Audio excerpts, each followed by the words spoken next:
Hello everyone, this is Sonam here. Today I am going to explain about the definition list. That is the type of one of the type of the list in a HTML. Today I will talk about definition list. इसके अलावा जो हमारे दो list है, पहला है unordered list, दूसरा है ऑर्डर्ड लिस्ट। उसके रिलेटेड हमने एग्जांपल्स प्रैक्टिकली, उसकी थियोरी, उसके जो इंपॉर्टेंट एट्रीब्यूट्स है, वो सारी चीज़ें मैंने अपने प्रीवियस वीडियो में एक्सप्लेन कर दी है, जिसका लिंक मैं आपको अपने इस वीडियो के डिस्क्रिप्शन बॉक्स में प्रोवाइड कर दूँगी। जिन्होंने नहीं देखा है वो देख सकते हैं। ठीक है, तो अभी यहाँ पे हमारा जो HTML का ऑर्डर्ड और अनऑर्डर्ड लिस्ट का जो एक फुल एग्जांपल है वो मैं यहाँ पे सबसे पहले आपको एक्सप्लेन करती हूँ। यहाँ पे टेक्स्ट बुक में आपको एक एग्जांपल दिया हुआ है। सबसे पहले यहाँ पे HTML टैग स्टार्ट हुआ, हेड टैग स्टार्ट हुआ, इंसर्टिंग लिस्ट, इस तरह से इस टेक्स्ट को यहाँ पे देखो टाइटल दिया गया है। Then after body tag start करके यहाँ पे उसका बैकग्राउंड कलर ग्रीन दिया है, तो आप देख सकते हो कि उसका बैकग्राउंड कलर यहाँ पे ग्रीन डिस्प्ले हो रहा है। ठीक है, आफ्टर दैट इसका लेफ्ट मार्जिन 50 और राइट मार्जिन 25। यहाँ पे आप देख सकते हो कि 50 साइड, उसके लेफ्ट साइड से 50 मार्जिन यहाँ पे छुटा हुआ है और टॉप से यहाँ पे 25 मार्जिन यहाँ पे आपको छुटा हुआ दिखाई दे रहा है। ठीक है ना, तो इस तरह से आप मार्जिन भी यहाँ पे left and top bottom right में सेट कर सकते हो by using this attribute of a body tag. ठीक है, अब यहाँ पे बोल्ड एट्रीब्यूट को यूज़ करके फन टैग को मॉडिफाई किया गया है। साइज़ उसकी 8 रखी गई है, कलर उसका येलो रखा गया है। देन वहाँ पे एक बोल्ड एट्रीब्यूट को क्लोज करके, फन टैग को क्लोज करके उसके अंदर एक टेक्स्ट इंक्लोज किया है, that is the component of a digestive system. ठीक है, तो इस तरह से आप देख सकते हो कि कंपोनेंट ऑफ डाइजेस्टिव सिस्टम, उसका कलर यहाँ पे येलो दिखाई दे रहा है, उसकी टेक्स्ट साइज़ भी बाय डिफ़ॉल्ट 3 से अलग 8 दिखाई दे रही है। ठीक है, और वो बोल्डर इफेक्ट, उसका टेक्स्ट साइज भी बोल्डर यहाँ पे बी टैग की वजह से दिखाई दे रहा है। देन अगेन यहाँ पे एक नया फन टैग स्टार्ट किया हमने, उसकी साइज़ 6 रखी है, कंपोनेंट ऑफ डाइजेस्टिव से थोड़ा सा उसका स्मॉलर साइज़ कर दिया और कलर उसका वाइट यहाँ पे रखा है। कलर हमेशा कॉन्ट्रास्ट में यहाँ पे सिलेक्ट करना चाहिए कि जिससे डार्क में वो लाइट कलर इजीली शो हो रहा है। यहाँ पे सबसे पहले यूआर टैग स्टार्ट किया है, type is equal to circle लिखा है, तो आप देख सकते हो कि अनऑर्डर्ड लिस्ट में उसका बाय डिफ़ॉल्ट जो सॉलिड सर्कल होता था, फिल्ड सर्कल होता था, वो ना यूज़ करके हमने यहाँ पे type is equal to circle यानी अनफिल्ड सर्कल को यूज़ करने के लिए यहाँ पे लिखा है। देन लिस्ट में हमने यहाँ पे माउथ, थ्रॉट, यहाँ पे इस तरह से हमारे यहाँ पे नंबर ऑफ हमारे जो component of a digestive system है, लार्ज स्मॉल इंटेस्टाइन्स वगैरह वगैरह, यहाँ पे ये सारी चीज़ें यहाँ पे दिखाई दे रही हैं। सबके आगे अलाई टैग लिखा है इस तरह से, और यूआर टैग को क्लोज करके फन टैग को क्लोज कर दिया। फन टैग को क्लोज किया मतलब उसकी साइज़ भी 6 और उसका कलर भी वाइट इतने पर्टिकुलर टेक्स्ट का रहेगा। तो आप देख सकते हो कि सॉलिड सर्कल के बजाय यहाँ पे अनफिल्ड सर्कल आपको आउटपुट में दिखाई दे रहा है सारे component of a digestive system का। ठीक है, अब हम यहाँ पे component of a circulatory system का यहाँ पे आपका टेक्स्ट साइज़ आपको और बिगर साइज़ 8 में, उसका कलर केऑन में आपको दिखाई दे रहा है। देन आफ्टर हमने उसके एलिमेंट्स का कलर साइज़ चेंज करने के लिए यहाँ पे ओवर टैग स्टार्ट किया है। टाइप यहाँ पे ABCD, यहाँ पे आपको स्पेसिफिक सीरीज़ यहाँ पे देखने को मिलेगी, और हार्ट, आर्टरीज, वेनीज, ब्लड, इस तरह से आपको उसके सर्कुलेटरी सिस्टम के जितने भी कंपोनेंट है वो आपने लिस्ट आउट किए हैं अलाई टैग के थ्रू ऑर्डर्ड लिस्ट के अंदर। देन ऑर्डर्ड लिस्ट को क्लोज किया, फन टैग को क्लोज किया, बॉडी टैग को क्लोज किया और HTML टैग को।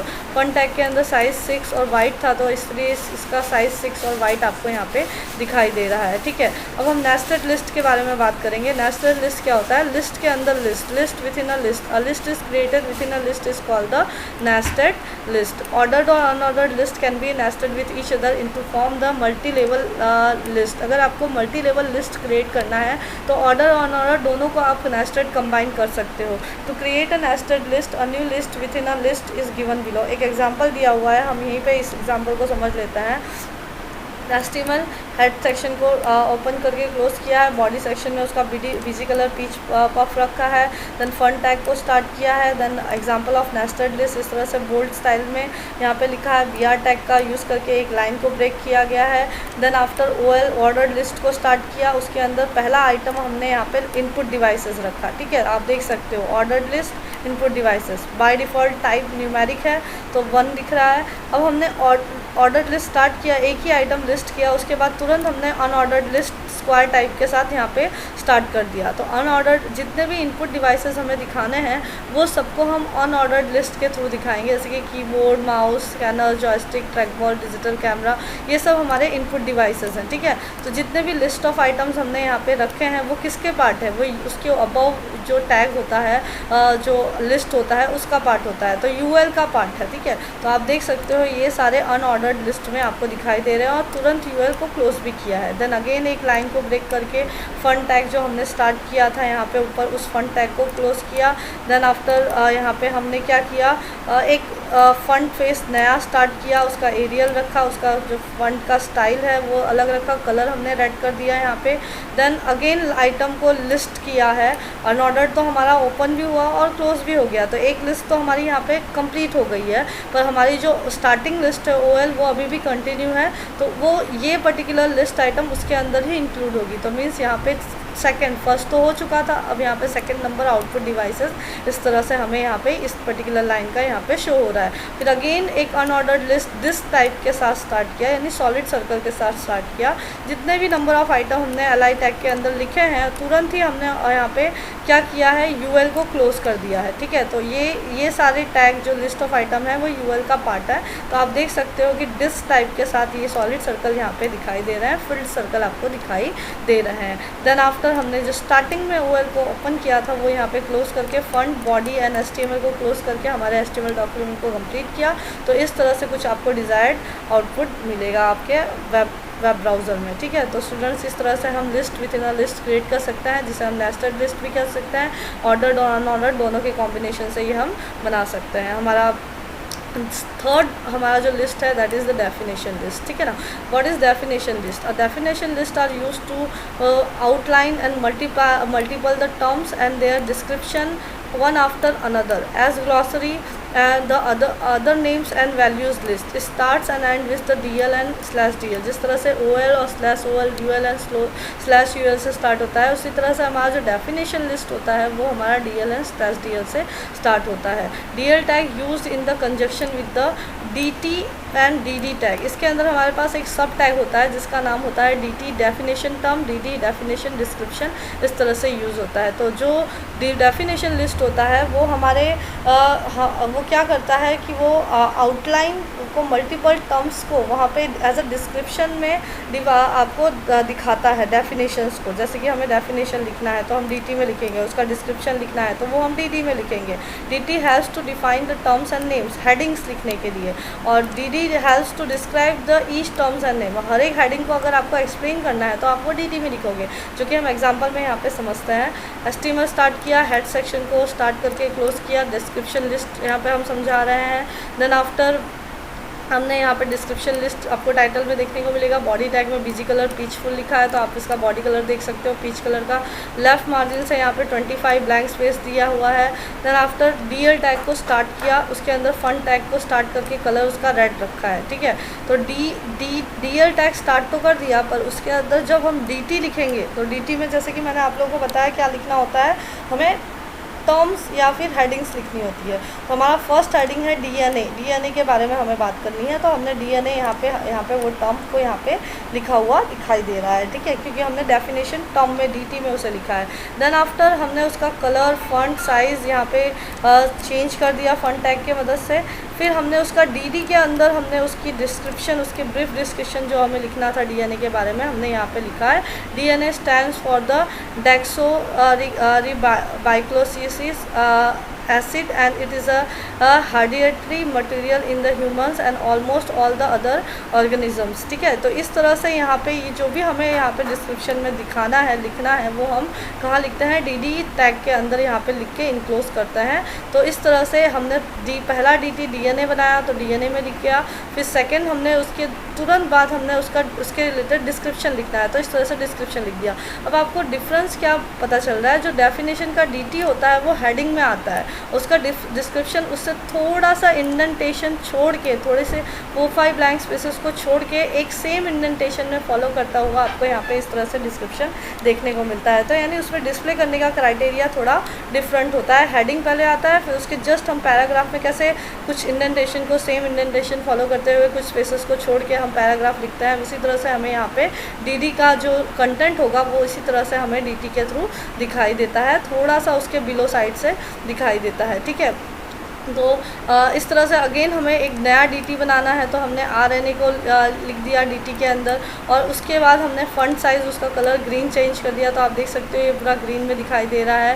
देन आफ्टर डीडी हमने यहाँ पे आरएनए के बारे में जो भी हमें डिस्क्रिप्शन में लिखना था, तो यहाँ पे आरएनए का पूरा डिस्क्रिप्शन यहाँ पे उसके थोड़ा सा इंडेंटेशन को फॉलो करते हुए थोड़े से साइड से इंडेंट को स्किप करके, स्पेसेस को स्किप करके सेम इंडेंटेशन में डीडी की डिस्क्रिप्शन आपको यहाँ पे दिखाई दे रही है। तो यानी उसके आउटपुट का फॉर्मेट आपको समझ लेना है कि किस तरह से होगा। फन टैग को क्लोज किया, डीएल जो हमारा मेन टैग था डेफिनेशन लिस्ट का उसको क्लोज किया, बॉडी टैग और एचटीएमएल टैग को क्लोज किया। अब मैं आपको इसका एग्जांपल करके दिखाती हूँ। जैसे कि यहाँ पे मुझे एग्जांपल ऑफ अ लिस्ट यहाँ पे मैंने लिखा, मुझे यहाँ डीएल कर देना है, मैं डीएल स्टार्ट कर देती हूँ। डीएल टैग मैंने स्टार्ट किया। देन आफ्टर मुझे यहाँ पे क्या चाहिए, लिख देती हूँ वीक। डीटी के अंदर मैंने लिखा weeks.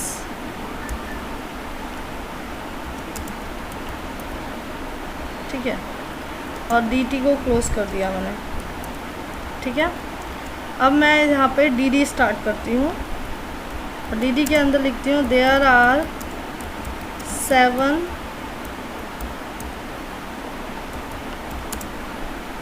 days in a week. ठीक है, मैंने इसके रिलेटेड डिस्क्रिप्शन लिखा। फिर मैं अगेन क्या कर रही हूँ, इस डीटी को मेरे को यहीं यहाँ पे ही डीडी को क्लोज कर देना है। ठीक है, फिर अगेन मैं एक डीटी स्टार्ट कर रही हूँ और यहाँ पे मैं लिख रही हूँ मंथ्स। अगेन इस डीटी को मुझे यहाँ पे क्लोज करना पड़ेगा। देन आफ्टर मैं इसके रिलेटेड डिस्क्रिप्शन लिखना है मुझे, तो DD there are 12 months, there are 12 months in a year। ठीक है, इस तरह से। अब इस डीडी को भी हमें यहाँ पे क्लोज करना है। देन आफ्टर हम हमारा जो मेन हमारा डेफिनेशन लिस्ट था उसे हम यहाँ पे अगेन क्लोज करेंगे डीएल, और रिमेनिंग ये जो हमारा एक्स्ट्रा ऑर्डर लिस्ट का पार्ट था उसे हम यहाँ से डिलीट कर देते हैं और इसे सेव करके इसका आउटपुट चेक करते हैं क्या आता है।